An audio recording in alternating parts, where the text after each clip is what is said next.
Module 4, Proactive Risk Management Shield #. Risk is any event or uncertainty that could prevent your organization from achieving its objectives. Proactive risk management isn't about creating a bureaucratic system to avoid all risks, it's about fostering a culture of awareness where you can identify potential threats, assess their significance, and have a clear and practical plan to manage them effectively. 4.1 Creating a Risk Register. A risk register is a simple but powerful tool for managing risk. It is a living document, best developed in a team setting, that should be reviewed regularly, e.g., quarterly, by management and the board. Let's break down the structure of a typical risk register. First, we have the risk category. This helps group similar risks, like financial, operational, or reputational. Next is the description of the risk. Here, you'll clearly and concisely describe the potential event and its cause. Then, we score the risk. Likelihood is your assessment of how likely the risk is to occur, which we can rate on a scale of 1 to 5. Similarly, impact is how severe the consequences would be if the risk did occur, also rated from 1 to 5. Multiplying these two numbers gives us the risk score. This score helps you prioritize which risks need the most urgent attention. Finally, and most importantly, we have the mitigation measures.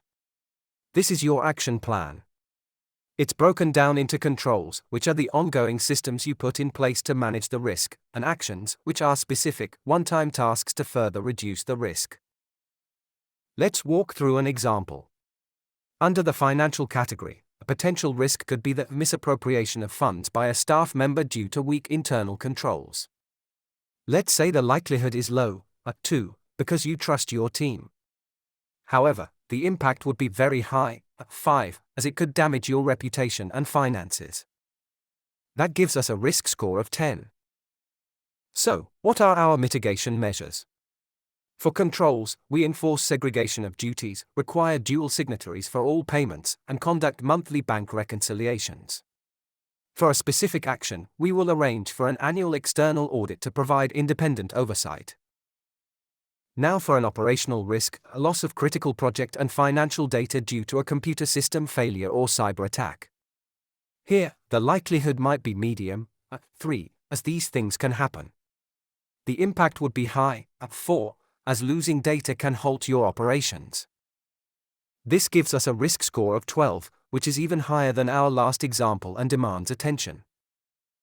Our controls would be to implement regular, automated data backups and ensure all antivirus software is up to date. A crucial action would be to conduct cybersecurity awareness training for all staff, turning them into your first line of defense. By using this simple structure, the risk register transforms risk management from a guessing game into a strategic process. It allows your organization to proactively identify threats and put clear, logical plans in place to protect your mission. 4.2 Scenario Exercise, Responding to a Simulated Safeguarding Incident. The scenario: a 15-year-old girl who participates in one of your after-school youth programs tells a project officer that a volunteer has been sending her inappropriate messages on WhatsApp and has asked to meet her privately. Discussion points. What is your immediate priority? The safety and well-being of the girl. All other considerations are secondary. According to your draft safeguarding policy, what are the first 3 steps the project officer must take? Step 1. Listen to the girl carefully and calmly without expressing shock or disbelief. Reassure her that she did the right thing by telling someone and that it is not her fault. Step 2. Explain what will happen next in simple terms. Crucially, do not promise to keep it a secret. Explain that you have to share this information with a specific person in the organization, the designated safeguarding focal point, to ensure she gets the right help and protection. Step 3. Immediately after speaking with the girl, the project officer must write a factual report of what was said and report it directly to the designated safeguarding focal point. What are the key do's and don'ts in this situation? Do. Believe her, maintain confidentiality, only sharing on a need-to-know basis, report internally through the correct channels. Don't investigate the matter yourself, confront the volunteer, or ask leading questions that could contaminate her testimony. Who needs to be informed, and when? The designated safeguarding focal point must immediately inform senior management. A decision must then be made on the next steps, which would include suspending the volunteer pending investigation and, with the consent of the girl and her guardians, making a report to the relevant statutory authorities, such as the Victim-Friendly Unit of the Zimbabwe Republic Police, ZRP, and or the Department of Social Development. Conclusion: weaving the golden thread of governance. We've now reached the end of our course. We have journeyed through the foundational principles of governance, the practical necessity of policies, the complex legal landscape of Zimbabwe, and the proactive discipline of risk management. It's crucial to see these are not separate, isolated topics. They are interconnected threads that, when woven together, create the strong fabric of a resilient, trustworthy, and impactful organization. Let's reflect on our key takeaways. Governance is culture, not just a committee. We learned that good governance is more than just board meetings. It's a culture of accountability and transparency that must permeate every level of your organization. A clear separation between the board's eyes-on oversight and management's hands-on operations is the engine of this culture.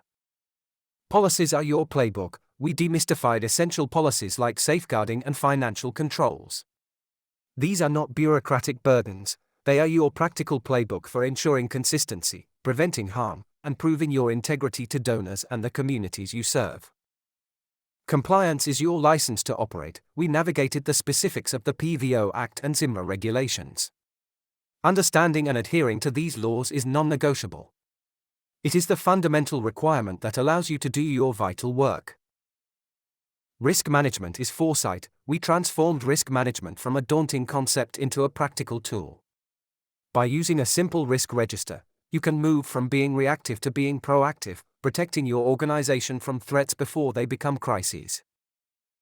The ultimate message is this: good governance is the single most important investment you can make in your organization's future. It is the bedrock upon which your mission, your programs, and your reputation are built. It is what will allow you to navigate challenges, earn trust, and continue serving your community for years to come. Thank you for your commitment to strengthening your organization from the inside out. Go forward and be the champions of integrity and accountability that our sector needs.